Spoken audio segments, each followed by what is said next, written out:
একটা মহিষ ও তার বাচ্চা তারা এক জায়গায় দাঁড়িয়েছিল।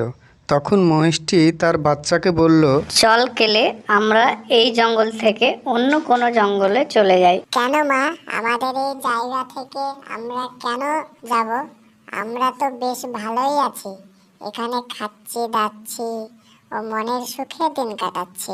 তা তো এখন ভালোই আছি, আর কটা দিন ভালো থাকবো তা জানি না, কি যে করবো ভেবে পাচ্ছি না। কেন মা, কি হয়েছে? তোমাকে অমন অস্থির লাগছে কেন? অস্থির কি আর সাধে লাগছে রে কেলে, এই জঙ্গলে পুরো ঘুরে ঘুরে দেখছি কোথাও আর সেই রকম ঘাস নেই। অন্য পশুরাও চিন্তায় পড়ে গেছে, সামনের দিনগুলোতে কি যে খাবে সে ভেবে। এমন তো আগে হতো না মা, এখন এই রকম হওয়ার কারণ কি? তার কারণ হচ্ছে এই বছরে ভালো বৃষ্টি হয়নি, আর হবেই বা কি করে? এখনকার মানুষগুলো হয়েছে সেই রকম, তারা নিজের স্বার্থে বনের গাছগুলো কেটে কেটে ছাপ করে দিচ্ছে। তা গাছের সাথে আর ঘাসের সাথে কি সাথ? ও তুই এখন বুঝবি না, তুই তো এখন ছোট আছিস। তুমি বুঝিয়ে বললে বুঝবো না কেন মা? সে তোকে পরে এসব বোঝাবো, এখন আমরা দুজন অন্য কোনো জঙ্গলে যাই চল। আগে থেকে আমাদের থাকার জায়গা না খুঁজলে পরে পস্তাতে হবে। তারা তখন দুজনে সে জঙ্গল ছেড়ে অন্য জঙ্গলের দিকে রওনা দেয় এবং তারা অনেক দূরে চলে আসে। আর কত দূর যাবো মা? আমি যে আর হাঁটতে পারছি না।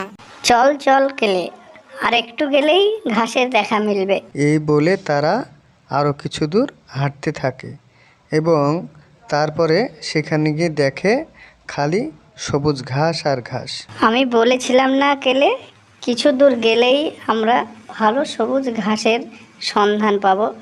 এখন খা, পেট পুরে যত খুশি ঘাস খা। তখন তারা মনে আনন্দে দুজন ঘাস খেতে থাকে। না, বাঘ মামার সাথে দুষ্টামি করা আমার ঠিক হয়নি। বাঘ মামার সাথে না থেকে আমি কেমন শুকিয়ে গেছি, সেরকম শিকারও ধরতে পারছি না। যাই, বাঘ মামার কাছে গিয়ে হাতে পায়ে ধরে বলবো, মামা আমার ভুল হয়ে গেছে, আমাকে তুমি মাফ করে দাও। শিয়াল তখন বাঘমামার দিকে রওনা দেয়।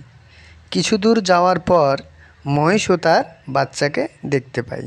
এই পেয়েছি, বাঘ মামার কাছে গিয়ে বলবো আমাদের বনে একটি মহিষ ও তার বাচ্চা এসেছে, তাই শুনে বাঘ মামা খুব খুশি হবে। তখন শিয়াল তাড়াতাড়ি বাঘমামার কাছে চলে আসে। ভাগ্নেটাকে কতদিন দেখিনি, তার জন্য খুব মন খারাপ করছে। করুক সে আমার সাথে চালাকি, তারপরেও তো সে আমার ভাগ্নে, তার জন্য আমার মনটা সবসময় মোচড় দিয়ে ওঠে। শিয়াল তখন বাঘমামার কাছাকাছি চলে আসে। শিয়াল তখন বাঘমামাকে বলে, মামা, আমায় তুমি ক্ষমা করে দাও, আমি তোমার সঙ্গে অনেক অন্যায় করে ফেলেছি। আয় ভাগ্নে আয়, আমার কাছে আয়, তোকে অনেক দিন ধরে দেখিনি। আমার মনটা সব সময় ধকপক ধকপক করতো, এখন দেখে আমার প্রাণ ভরে গেল। আহা হা হা। আমারও মামা মনটা খারাপ করতো তোমার জন্য। একটা সুখবর আছে মামা। আরে কি এত সুখবর? বল বল, তাড়াতাড়ি বল আমাকে। বলছি মামা, একটু ধৈর্য ধরো। আমি তোমার কাছে আসার সময় দেখলাম একটা মহিষ ও তার বাচ্চা দুজন মিলে তারা ঘাস খাচ্ছিল।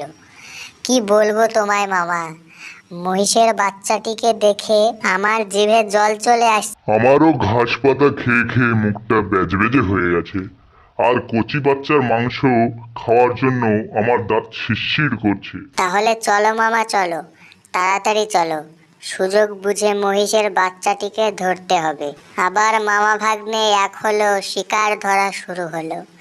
মামা ভাগ্নে যেখানে, খাবারের অভাব নাই সেখানে। হ্যাঁ হ্যাঁ, চল চল, তাড়াতাড়ি চল, কতদিন মাংস খাইনি, আজ পেট ভরে মাংস খাবো। তখন শিয়াল আর বাঘমামা দুজনে শিকার ধরতে চলে যায়। হারে কেলে, খেতে কেমন লাগলো ঘাসগুলো? খুবই ভালো লাগলো মা, ওখান থেকে এসে ভালোই হয়েছে, না হলে এত সুন্দর ঘাস খেতে পেতাম না। এতক্ষণে আমার চিন্তাটা কমলো। এখন আর খাবারের জন্য ভাবতে হবে না। মা মা, আমার এখন জল তেষ্টা পেয়েছে, আমি এখন জল খাবো। কাছে কোলে কোথাও তো খালবিল দেখতে পাচ্ছি না। এই বনে আমরা এখন নতুন এসেছি, জঙ্গলে কোথায় জল আছে আমরা তা জানি না। তুমি অত চিন্তা করছো কেন মা? আমি এখন এগিয়ে দেখি কোথায় জলের খোঁজ পাই কিনা। না না কেলে, তুই একা একা কোথাও যাসনি।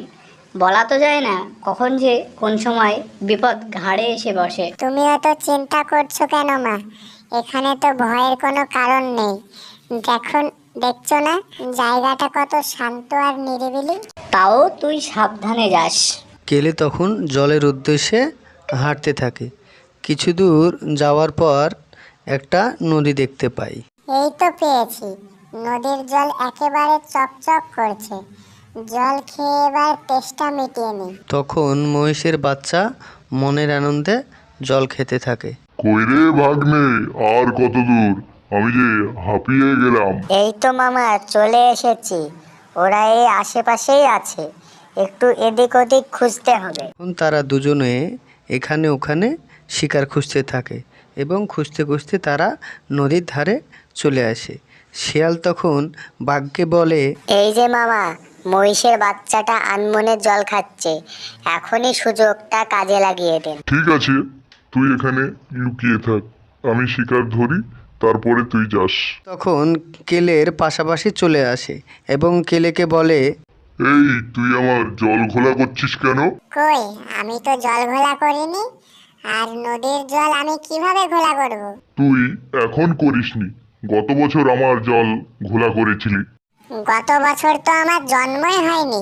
তাহলে তাহলে তোর দাদা করেছে, না হলে তোর বাবা করেছে। কি যাতা বকছেন? এতটা নদীর জল আমার বাবা দাদা কিভাবে ঘোলা করবে? কি? তাহলে আমি মিথ্যা বলছি আর তুই আমার মুখে মুখে তর্ক করছিস? দাঁড়া, তোর মজা দেখাচ্ছি। বাঘ তখন মহিষের বাচ্চার উপর ঝাঁপিয়ে পড়ে এবং মহিষের বাচ্চাটিকে খেয়ে ফেলে।